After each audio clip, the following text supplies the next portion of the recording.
Hi, this is Lawrence Penkler for Emendy Multimedia Institute. And today we're going to be talking about Massive X. It's been just over a month since Native Instruments released this highly anticipated instrument.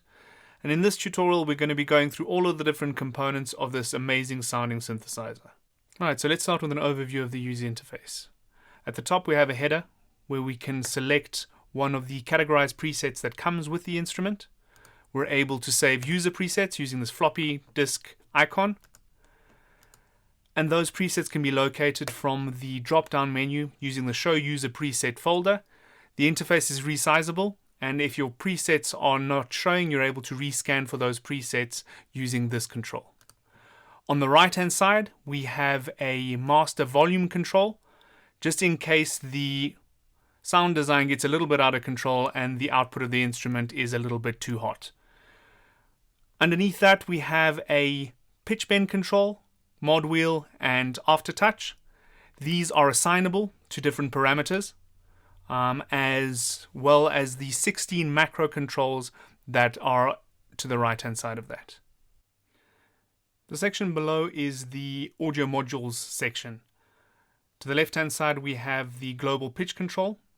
Here we're able to assign modulation to the pitch. We've got a toggle to switch glide on and off, as well as the control that's associated with the time of the glide. Then we have the dual wavetable, 2 wavetable oscillators. We're going to go into the detail of those a little bit later. Noise generator, 2 of those, which have quite a comprehensive selection of noise sources. We're not just talking white and pink. There's quite an exhaustive list which can be very useful for sound design. Next to that we have the filter, also with multiple modes. Then we have got 3 insert effects, A, B, and C. An amp section, which also provides control for feedback. And then we have the master effects on the output. Below we have the navigation section. This section allows us to control what is displayed in the editor section, which is below. This includes the voice settings, where we can do global transposition, global setting of pitch bend. We can set different curves for the glide. We're able to set the polyphony either to monophonic or polyphonic up to 64 voices.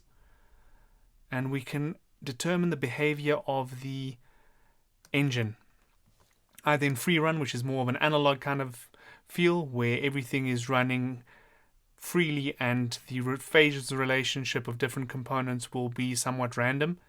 We can reset on note on, or otherwise reset the oscillator, where we will have a consistent behavior of the phase of the different components. Those phase settings become available in reset and reset os, where we can actually set the phase here. We can set the phase of the different noise components as well. This allows us, when layering different sources in sound design, to determine the phase relationship of the different components of the sound that's being created. We're also able to affect the unison of the voicing, up to 6 voices. We can set the stereo width of that unison as well as the spread, either in terms of just detuning or in accordance with the scale in chord mode, and we can also morph that with different modes and chordal voicings. Next to that we have the routing tab that we're going to come back to in a moment. We've got 9 different envelope modules. Slight idiosyncrasy of the synth. Modulator 1 you cannot change. It is also the global envelope for the output of the synthesizer.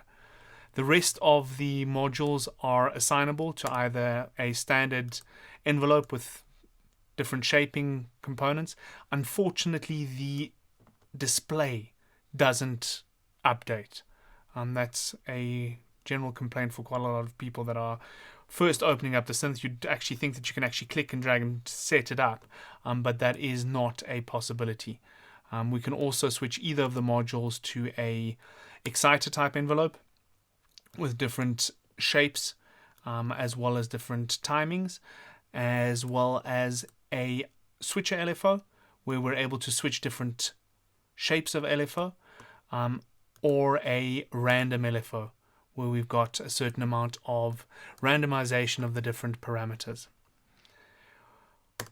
We also have a tracking module, well, 3 tracking modules that can be assigned, with the possibility of actually tuning the way that the keyboard tracking works relative to different MIDI notes. This can be done in a curved type of fashion, or it can be kept linear, or we can actually assign specific values to each MIDI note, opening up a lot of possibilities in terms of the expressivity of the synth, and these can be assigned to a variety of parameters. There is also the voice randomizer, which allows us to add a certain amount of randomization to different parameters, emulating a bit more of a analog type of style of synth, and just bringing in a sort of more human feel to some of the sounds, which can be a bit too static. The last source of modulation is the performer, quite an intricate modulation source which allows us to actually program custom modulation curves of varying lengths in terms of bar length. These are able to be drawn in freely. We've got certain shapes that can be added to it, and we can determine the grid increments for rhythmic type phrasing. We'll recognize the rate over here, which will actually allow us to determine at what speed the table gets read through. And these can also be associated with MIDI notes for different patterns. So you'll notice at the bottom over here we've got the MIDI control, which allows us to control the different patterns at the bottom over here via the keyboard.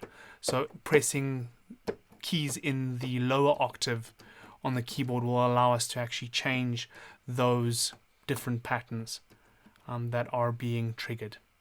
Alright, so let's go back to the routing section. In the quick start, we're able to initialize Massive X, and that will give us a setup where most of the modules are connected.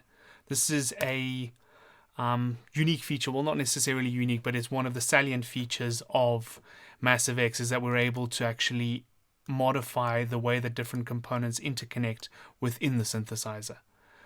So in order to demonstrate that, let's actually initialize the synthesizer as blank. Now when I press a key, there is nothing that actually sounds. We've got all of the different components that we've mentioned in the audio module section over here. So if I wanted to be able to listen to oscillator 1, I need to actually connect it to the output over here. We now have oscillator 1 that is connected, and let's use this as an opportunity to actually go through the different components of the oscillators.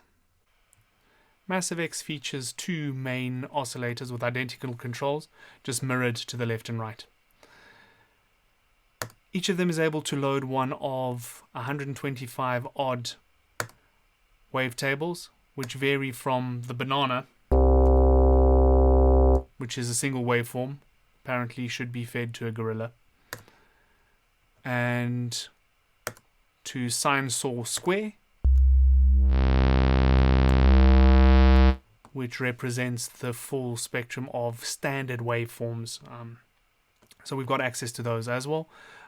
To much more harmonically rich examples, such as the flower over here that we have.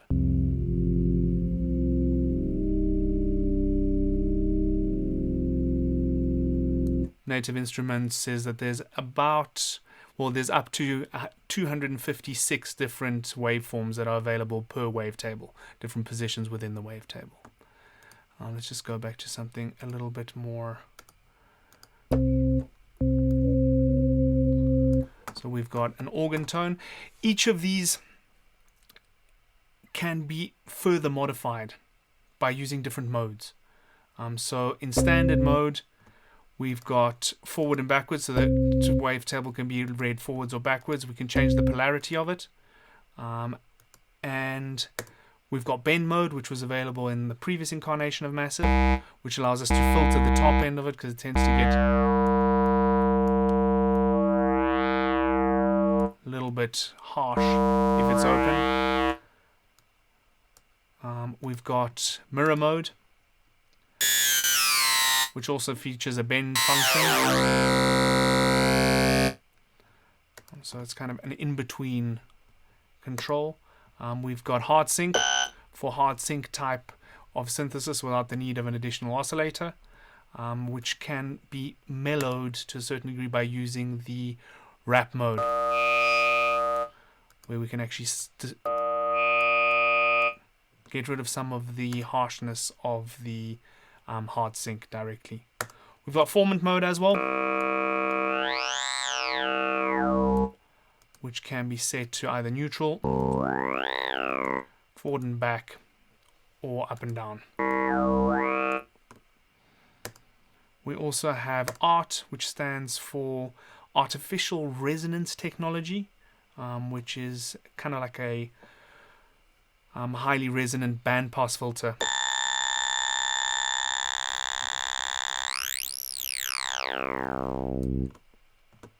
Also with different modes associated with it. And here's the Gorilla. We've got 3 of those. Tend to be quite rough in terms of characteristics. So we can feed. And we've got different multipliers which affect the harmonics that are associated with it. We also have 2 randomization modes. Random, which is 2 random generators that allow us to randomize certain elements, as well as jitter mode, which also provides a higher degree of randomness to certain parameters. Over and above that, each of the oscillators features 2 phase modulation controls with selectable waveform.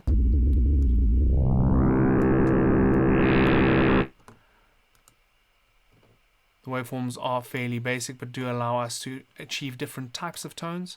Just go back to standard here for a moment. And that can also be voiced in different ratios. So 2 of those, as well as an auxiliary. That auxiliary is available in the routing tab over here, where we're able to assign that auxiliary in different positions within the synth. So in order to implement the auxiliary phase, we'll need to actually connect it to one of the modules.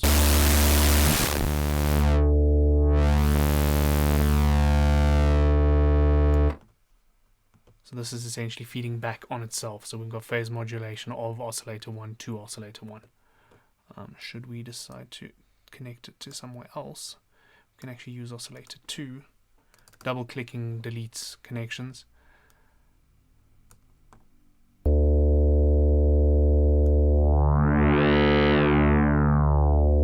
So here we're using the sine wave,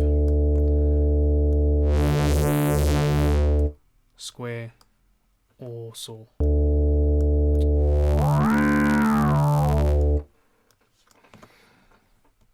Alright, again double clicking gets rid of a connection. So let's move on to the noise section.